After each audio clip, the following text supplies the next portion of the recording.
airnya panasnya dibuang ke batu. Katanya si jin itu tinggal di batu itu. Itu si ceweknya ngomong kayak gitu? Ngomong itu, saya suka sama kamu. Ke si cowoknya itu ya, ngomong, kamu mau apa? Kata si cowoknya itu, saya mau kamu. Ya udah, kata si cowoknya itu, masuk ke tubuh saya. Katanya. Nggak bisa, katanya. Saya nggak masuk ke tubuhmu, nggak bisa. Makanya saya masuk ke cewek ini. Katanya. Kok dingin ya di air terjun? Lah, di curug. Lah, di curug kita aneh. Lu tuh diangkot.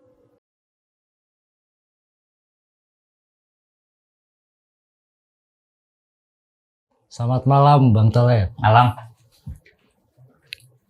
Kali ini Bang Tolet mau menceritakan pengalaman apa Bang Tolet? Ini pengalaman yang seru, menegangkan, dan bikin pengalaman seumur hidup masih kerasa. Boleh minta kisi-kisinya ya? Sebenarnya kejadian yang sangat tidak kita inginkan lah. Kita pergi berkemah, walaupun beda grup, tapi ya kita kan berangkat bareng sampai akhirnya ada yang harus meninggal dunia. Wah, gila. Oke, tahan Bang Tolet. Baik.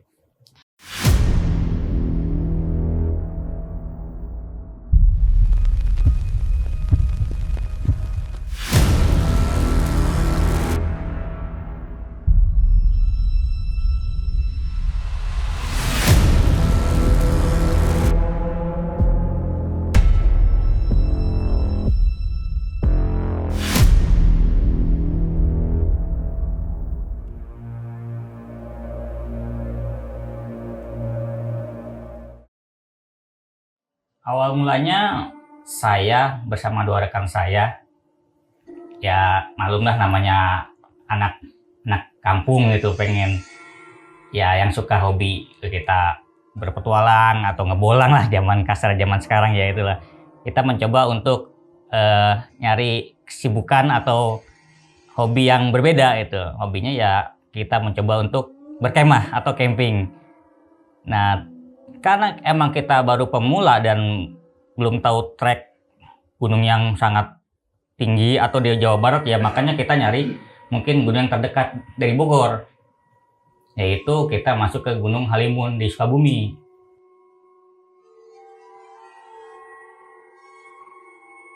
Kita berangkat dari sini, dari rumah, 3 orang, saya, Firman, dan Dani. Ketiganya ini emang teman dekat lah, kita teman dekat, teman-teman kita main bersama-sama. Nah, kita berencana untuk pergi ke arah Sukabumi menggunakan jalur kereta, karena dulu yang mungkin yang mudah dari Bogor ke Sukabumi ya naik kereta, lebih murah. Oke, kalau boleh tahu kejadiannya ini tahun berapa? Kejadian sekitar tahun 2024 lah. Wah, Udah hampir 20 tahun yang lalu. ya 20 tahun lalu, cukup lama juga ya. Ya, sampai berbekas sampai sekarang.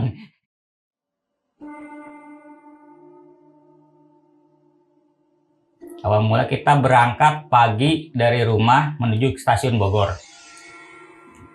Sampai stasiun Bogor kan kita nunggu kereta tuh, nggak mungkin langsung jalan. Biasanya kan setengah 1 jam sekali baru ada perjalanan. Nah, kita ketemu dengan satu rombongan lain yang berjumlah 3 orang juga. Dia rombongan dari Tangerang. 1 wanita dan 2 laki-laki. Kita tidak kenal sama sekali, cuma berhubung dia juga sama niatnya mungkin mau berkemah karena lihat dari peralatannya, dari bawa tas gede. Wah, katanya sepertinya ini mau menuju ke arah yang sama. Akhirnya kita berkenalan, kita yang ngobrol bareng lah sambil mengenalkan diri nih. Kita dari sini, nama si A, si B. Sampai akhirnya kita udah berjanjian, udah bagaimana kalau kita berangkat bareng aja dari sini. Ya udah, oke lah kita janjian. Ya udah kita ngumpul, bertemu, ngobrol. Ya kereta datang, kita berangkat bareng sama grup dari Tangerang itu. Berarti waktu itu naik dari stasiun Bogor? Ya, stasiun Bogor sampai ke stasiun Sukabumi. Dari stasiun Sukabumi kita istirahat dulu, nggak lama kita nyewa angkot, karena untuk menuju ke Halimun itu harus charter angkot. Akhirnya kita berenam itu ya patungan lah, kita nyewa angkot langsung ke lokasi. Nah, sampai di lokasi pun ada hal yang awalnya sih tidak, ya maksudnya ini di luar perkiraan mereka, kayak mereka tidak bawa perlengkapan masak. Jadi mau nggak mau kita sebagai yang teman baru kenal lah, mereka camping tapi nggak bawa peralatan masak, apa gimana jadinya gitu loh, mau makan apa. Akhirnya kita sama Piman dan Nani ngomong, udahlah kita bareng aja sama rombongan dari Tangerang, kasihan dia nggak punya peralatan masak, kita ada sama-sama aja dari stasiun sampai ke tempat camp. Nah, setelah sampai tempat camp, akhirnya kita ya biasalah, namanya baru kenal ya, kita ngobrol bareng, bercanda sampai menemukan tempat di mana nih kita harus berkemah, karena emang nyampe sana sekitar jam 5 sore, nyampe tempat base camp perkemah itu. Oh, sudah Hampir maghrib. Karena emang udah terlalu sore buat kita melanjutkan sampai ke puncak. Akhirnya kita ngambil di pos 2 kalau nggak salah itu. Pos 2 dari base camp masuk sampai ke tempat kemah itu pos 2 hitungannya. Pas sebelum maghrib kita udah nyampe tempat kemah, akhirnya kita memutuskan mendirikan tenda. Karena mereka nggak bawa peralatan masak, otomatis kita berdekatan. Jadi kita bikin tenda itu saling menghadapan. Pintu ketemu pintu. Di samping tenda si grup dari Tangerang ini, sebelahnya emang ada batu besar. Batu yang bentukannya sangat besar lah. Setelah itu ya kita ya mendirikan tenda masing-masing, sudah selesai, beres, rapi semua perlengkapan, semua masuk ke dalam. Tibalah setelah maghrib itu waktunya ya kita paling bikin air, masak air, bikin kopi. Nah, situ setelah habis, sebelum isya saya ingat si rombongan si Tangerang ini ke tenda kami mau minjem peralatan masak, boleh nggak? Nah, akhirnya saya kasih dong, karena emang saya tahu dari awal mereka nggak bawa peralatan masak. Akhirnya saya kasih lah, nih saya kasih pinjam peralatan masak, kalau masak silahkan. Setelah kejadian itu masak ya, kami kan mungkin udah lelah ya, kita juga udah bikin kopi, teh, atau masak mie, kita aja masuk tenda, tinggal mereka yang masak gantian. Setelah masak itu ya biasa aja, nggak ada hal-hal yang aneh menurut saya gitu loh. Cuma setelah habis isya, saya kok masa janggal. Di tenda seberang tenda itu ada kucing, dan kucing itu nggak mau pergi. Keluar masuk ke dalam tenda itu. Kita juga nggak, mungkin ini mah kucing hutan sini kali ya, misalnya, atau kucing yang punya dari pihak penjaga atau apa gitu, itu biasa aja gitu. Setelah sekian mungkin dari Isa ya, kami tahu ada kucing, ya udah mungkin hanya kucing kali, pikiran kita mah hanya orang hanya kucing ya, udah biasa aja. Setelah di atas jam 10 ke atas mulai ada aneh, suara-suara aneh dari tenda sebelah. Nggak selang mungkin 10 atau 5 menit, tiba-tiba tenda hancur. Waduh, hancur gimana? Rubuh. Ternyata si cewek ini kesurupan. Cewek ini kesurupan. Mau nggak mau dong kita bangun, kaget. Saking kagetnya kita bingung loh. Ini ada apa nih? Kita samperin dong dari sebelah. Ternyata udah rubuh. Dalamnya kan di dalam tenda itu ada satu cewek dan 2 cowok. Itu sedang megangin si cewek itu posisinya. Jadi kita berusaha diriinkan tenda dulu biar dia berdiri tendanya, baru kita masuk. Oh, jadi sampai roboh. Sampai rubuh. Tenda sampai rubuh. Nah, pada posisi itu di lokasi itu cuman abang dan rombongan dari Tangerang itu, iya. Tidak ada yang camping lagi. Nggak ada, cuma berdua itu. Mungkin kalau maju lagi mungkin ada, karena mungkin mereka siang udah nyampe ya, karena kita udah terlalu maghrib, lebih baik kita mungkin udah di sini aja biar nggak terlalu jauh berjalannya gitu. Besok lanjut ke atas nggak masalah gitu. Setelah itu gimana lagi? Wah, ya gimana sih kalau orang kesurupan seperti apa? Ya berontak seperti apa, kita berusaha megangin satu tangan kanan, satu tangan kiri, saya pegang kakinya gitu loh. Dan emang posisi ya kita emang awam ya, namanya di gunung ya, kesurupan di rumah aja kita panik, apalagi di tengah-tengah gunung yang nggak ada orang gitu loh. Apalagi kita posisi kan dulu ya masih dibilang dewasa, enggak, masih remaja lah, masih kayak bilang mencari jati diri lah gitu loh, belum kayak sekarang yang tahu trik-trik teknik pendakian. Kalau dulu kan yang penting kita camping berangkat ya happy aja gitu loh. Ternyata ya itu, namun hal yang tidak kita inginkan. Kita pegangin kakinya, tangannya, saya pegang kakinya, sampai saya dipelototin, dibilangin, "Apa lu liatin saya?" Saya juga panik ya, namanya orang gitu, nama orang kesurupan ya.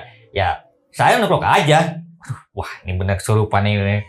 Akhirnya saya minta bantuan teman saya, coba ke bawah ke pos minta bantuan. Akhirnya ke pos juga nggak ada orang karena posisi malam. Jadi kita di situ megangin dari jam 11-an sampai jam 5 subuh, sampai bunyi azan subuh. Astaga. Kita megangin pokoknya. Jadi si cewek itu tetap berontak. Tetap berontak. Ya ngocehnya intinya yang saya tanggap si jin ini suka sama cowoknya. Jadi kita bertiga nih, Tangerang nih, A, B, dan C. C itu cewek. Si C ini pacar ke si A. Ya. Nah, ternyata si jinnya itu suka sama si A. Terus saya tanya kronologinya kenapa gitu loh. Ternyata katanya tadi pas lagi masak mie, airnya panasnya dibuang ke batu. Katanya si jin itu tinggal di batu itu. Itu si ceweknya ngomong kayak gitu? Ngomong itu. Saya suka sama kamu. Ke si cowoknya itu ya. Ngomong, "Kamu mau apa?" kata si cowoknya itu. "Saya mau kamu." Ya udah, kata si cowoknya itu, "Masuk ke tubuh saya." Katanya. "Nggak bisa," katanya. "Saya nggak masuk ke tubuh kamu, nggak bisa. Makanya saya masuk ke cewek ini," katanya. "Kamu mau apa?" kata cowok. "Saya mau cium kamu." Udah, kata cowok, "Udah sekarang kalau itu lu ikut gua aja," katanya. Kata si cowoknya, "Lu masuk ke tubuh gua, ikut gua ayo." "Nggak bisa, tetap aku nggak bisa masuk ke tubuh kamu," katanya. Jadi aku masuk ke tubuh si cewek ini. Si cowok kekeh, "Kalau kamu suka sama saya, jangan ngelu pacar saya, masuk ke tubuh saya." Kayaknya si A ini kayaknya mungkin kalau punya dia entah punya apa gitu loh. Jadi dia bilang, "Saya nggak bisa masuk ke tubuh kamu. Saya maunya kamu, tapi saya nggak bisa masuk ke tubuh kamu. Jadi saya masuk ke tubuh pacar kamu." Dari jam 11 sampai jam 5 kita megangin tangan kiri. Ya sambil namanya orang panik ya, paling baca-baca Al-Fatihah, baca-baca surat-surat pendek lah. Ketika saya baca-baca, yang kanan baca-baca, yang kiri, tangan kiri nggak baca-baca. Saya tanya, "Lu gimana sih? Temen lu kesurupan kok lu nggak baca-baca?" Gue bilang, "Minimal baca." Ternyata dia non muslim. Ya salah nyuruh kita. Panasan diem aja dia nih. Ternyata temannya satu si B ini non muslim, makanya dia diem aja ketika orang kita mah ya, nama orang sebagai muslim ya orang ya baca surat apa surat pendek biar meredakan. Ya itulah ya, seru, menegangkan, adalah lucunya juga. Sampai jam 5 subuh akhirnya pas ngedengar azan, satu orang turun ke bawah. Coba ke masjid itu, tanyain ke yang azan, bisa nggak nyembuhin. Akhirnya kita manggil orang itu tersebut ke atas, mau. Nah disitulah mulai agak mendingan. Akhirnya ada orang yang bantuin? Ya, si yang mau azan ini loh, yang masjid itu naik ke atas, dibantuin. Alhamdulillah ya, mendingan sih udah, kita normal, udah sembuh nih, udah biasa. Akhirnya udahlah, kita nggak lanjutin perjalanan ini, gitu. Udah cakep sini aja, kita pulang. Tapi sempat ada informasi gak dari si bapak-bapak itu ngomong apa tuh? Tidak ada omong, nggak ada omong, cuma ya intinya hati-hati aja gitu. Ini mah mungkin udah biasa atau apa ya, mungkin hal biasa di situ, hal seperti itu pandangan saya gitu loh. Karena emang setelah bapak-bapak itu datang tuh emang udah normal, nggak seperti biasa. Wah, berarti udah sadar kali, karena udah pagi juga gitu loh mungkin. Akhirnya kita memutuskan udahlah stop sini aja, kita berkemas, kita pulang.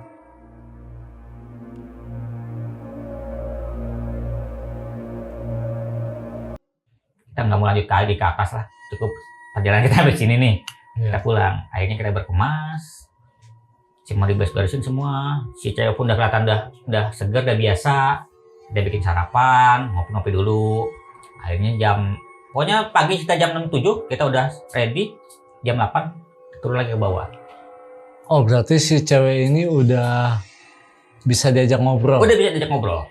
Setelah kejadian itu mungkin udah biasa, ya biasa seperti biasa, udah kayak orang normal gitu loh, maksudnya nggak ada gejala, nggak ada apa. Akhirnya kita pulang, kita nyari angkot. Akhirnya kan nunggu angkot yang dari bawah kan, mungkin dia bawa rombongan. Nah mungkin ketika mau turun dia nunggu lagi. Nah udah kita nunggu angkot yang mau turun, kita udah balik pulang ke bawah. Nggak selang berapa lama ada angkot yang bawa rombongan menaik. Akhirnya kita pulang aja ke bawah. Itu biasa normal, di angkot pun ketawa-tawa. Cuma pas di tengah perjalanan mau nyampe ke alun-alun Sukabumi, ada gelagat aneh. Ketika kita semua ketawa-tawa, dia nyeletuk. Kok dingin ya di air terjun? Lah, di curug. Kita aneh. Lu tuh di angkot, kenapa lu bilang kok ada di curug gitu loh? Wah, ini udah nggak beres nih. Akhirnya gitu, man, gue ngomong men, ini orang nggak beres man. Ini kita diangkot, tapi kok dia ngomong dingin di curug. Wah, ini nggak beres. Akhirnya kita udah, yang penting kita nyampe alun-alun dulu, nyampe alun-alun Sukabumi. Akhirnya kita pesan buat bertanya ke ojek sekitar. Kang ojek nanya, bang, di mana yang bisa nyembuhin orang kesurupan? Akhirnya ada satu katanya, di dekat Salabintana ada namanya Ki Ahmad. Saya ingat namanya Ki Ahmad. Oh ya udah, bisa anterin nggak bang? Ya coba lagi angkot kita, udah nyampe ke alun-alun. Bang, sewa lagi angkot, kita ke atas lagi ke Salabintana, nyari namanya Ki Ahmad, ikutin ojek ini. Ikutin tuh. Akhirnya nyampe lah ke suatu desa persawahan gitu. Nah, si Kang ojek nunjukin ini rumahnya. Kita ke rumah Ki Ahmad itu, ternyata orangnya nggak ada. Lagi di kebun, cuma ada istrinya. Assalamualaikum. Ya ada apa deh? Ini bu, saya mau nyari Ki Ahmad. Oh, Ki Ahmad lagi ke sawah, belum pulang. Mungkin datang hari pulang. Karena emang posisi jam tengah 11-an ingat saya tuh. Nyampe di alun-alun ke rumah Ki Ahmad tuh jam tengah 11-an siang, belum pulang, masih di sawah. Yaudah, kita tungguin aja gitu. Selang 1 jam nungguin lah, Ki Ahmad tuh pulang ke rumah. Assalamualaikum, Ki Ahmad tuh pulang. Waalaikumsalam. Ada apa? Ada tamu nih dari Bogor. Oh, Ki Ahmad nyeletuk. Oh, pantes. Semalam Aki mimpi gunung meletus katanya. Oh ini ada mau datang katanya gitu, seperti itu. Akhirnya lah kita bawa masuk si cewek ini. Lah udah mulai kesurupan lagi tuh di situ. Oh. Si cewek itu mulai menunjukkan lagi kelihatan. Wah. Padahal sebelumnya waktu sampai biasa aja. Cuma dia ngomong pas di pertengahan jalan ngomong, curug kok dingin ya. Bagus lagi. Berarti wah masih di curug jangan-jangan ininya. Waktu sampai rumah Pak Ahmadnya pun normal aja. Normal. Cuma pas Pak Ahmad datang, udah mulai panik lagi. Wah, botak lagi. Ki Ahmad mandi, sholat, beres nemuin. Ki Ahmad bilang, mana tanya orang. Kalau Sundanya kamu nggak tahu saya nih. Si CTW ngomong, kamu lu nggak tahu saya nih. Orang teh putri. Di itu teh satu putri di sana. Terus kamu bilang, kamu nggak kenal saya masih keturunan Raden Prabu Siliwangi. Wah, akhirnya ya kalau kita mungkin entahlah apa yang dapetin ya, akhirnya mungkin perang batin atau apa gitu. Sampai ngomong, kamu harus kenal saya masih keturunan Raden Prabu Siliwangi. Kamu kenapa? Karena ya si ini telah membuang air panas ke batu di tempat tinggal saya. Situ. Kamu mau apa? Saya mau kopi hitam. Kopi hitam baru jadi namanya kopi ya. Baru jadi pada saat gimana? Langsung segelas habis. Saya baru ingat orang benar-benar kesurupan kayak gini. Nggak ada rasa. Panas itu langsung habis segelas. Ini benar-benar kesurupan. Ya. Nggak berapa lama sadar cewek ini sadar. Kok saya di sini katanya. Terus melepuh lidahnya. Ini saya melepuh katanya lidah saya. Habis ngapain? Ya dia nggak tahu kalau habis minum kopi panas segelas itu. Iya. Berarti yang saya rasa berarti ini benar-benar dia kesurupan. Dia nggak sadar apa yang dia rasa gitu loh. Ya sadar baru. Bibir melepuh. Kenapa ini ada di sini? Kenapa?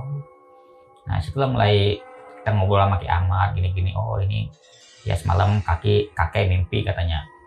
Gunung tuh meletus, ternyata mungkin ada tamu di sini, mau berkunjung ke sini, gini. Terus ceritalah di Bogor, kakek ceritalah Gunung Gede, Gunung Salak gitu. Kenapa dinamain Gunung Gede? Sebenarnya gunungnya nggak gede, katanya dibanding di Jawa itu nggak gede-gede amat Gunung Gede itu, dibanding Jawa Tengah, Gunung Slamet atau cuma katanya yang tinggal di situ itu pada gede semua, raja-raja semua, katanya. Makanya dinamain Gunung Gede. Yang tinggal tuh raja-raja semua, makanya ada Pasar Surya Kencana, baru nggak nih sejarahnya, ternyata Gunung Gede itu emang nggak dibanding Pangrango kan masih tinggi Pangrango lah. Cuma ya itu yang tinggal di Gunung Gede itu katanya para raja-raja Pulau Jawa tuh tinggal di situ. Setelah sadar itu si cewek itu sempat ditanya gak? Tadi lu ngomong lagi di Curug, ngasih penjelasan gak? Nggak sadar. Nggak ingat. Dia nggak, kok saya ada di sini, bibir saya melepuh kenapa gitu loh. Dia nggak sama si blank, udah blank, nggak ada sama sekali. Iya.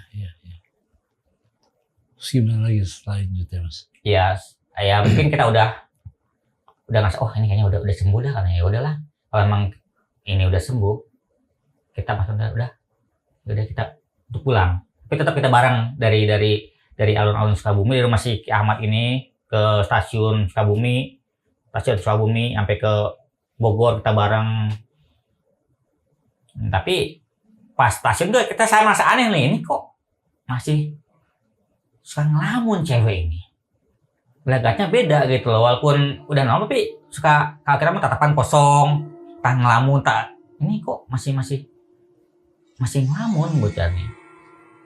Aku ikutin kok dari stasiun, nunggu kereta datang sampai naik pun di gerbong, ini kok bocah tatapan kosong terus gitu loh. Sampai akhirnya kita berpisah di stasiun Bogor. Kita duluan ya. Kita udah sampai Bogor, kalian selanjutkan perjalanan. Akhirnya kita berpisah di stasiun Bogor. Selang kita masih kontak ya, zaman dulu kan belum ada HP ya, mungkin Facebook atau Friendster lah, masih sering kontekan gimana kabarnya, sebulan 2 bulan masih ada lah gitu. Ternyata setelah 6 bulan ke atas tanya lagi gimana kabarnya si Atum, kita udah meninggal cewek tersebut. Innalillahi wa inna.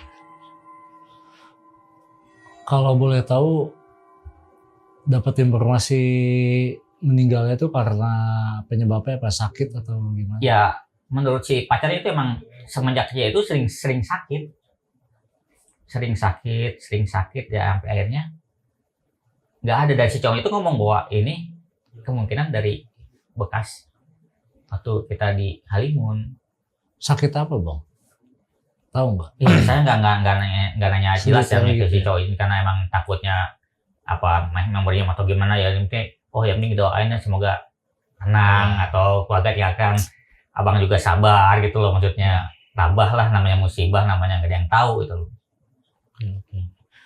Nah Bang, waktu dari tempat Pak Ustadz itu, Pak Ustadznya sempat pesenin sesuatu nggak? Atau ngejelasin sesuatu? Ya intinya dimanapun kita berada, kata dia, maksudnya kita itu selalu bersebelahan dengan makhluk gaib atau yang tak kasat mata gitu loh.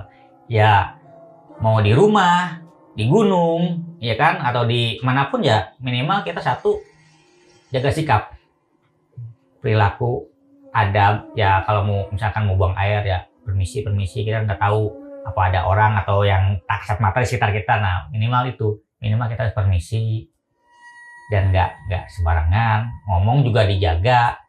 Karena kan ya itu di sebelah kita tuh bukan hanya manusia, ada makhluk-makhluk lain yang tak kasat mata. Terus sempat nanya gak bang? Penyebabnya tuh apa? Ya sepertinya kan si cowok ini bilang sebenarnya karena emang si cewek ini suka sama cowoknya, karena nggak bisa, akhirnya diambillah si Sukma, si pacarnya ini, buat dibawa ke curug itu.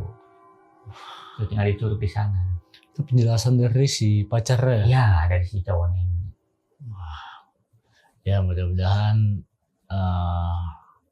almarhum diterima di sisinya ya. Amin ya, semoga semuanya ya. Buat penutup, kira-kira ada pesan-pesan buat teman-teman Sormon ID gak bang? Ya intinya gini, kita buat para pendaki lah, yang para pendaki pecinta alam atau apa, maksudnya usahakan jangan mengotori alam, satu. Terus berbicara pun yang sopan. Berbicara yang sopan dimanapun kita berada, entah di rumah, apalagi di hutan ya, kasarnya tempat yang kita tidak kenal, kita tidak tahu gitu loh. Yaitu adab harus kita jaga, sopan santun. Terus kalau mau apa-apa ya minimal kita bilang permisi. Oke bang, terima kasih banyak sudah mau berkunjung dan bercerita di Storymon ID. Sampai jumpa lagi di lain waktu. Oke bang. Oke, siap. Terima kasih. Terima kasih Bang Melki.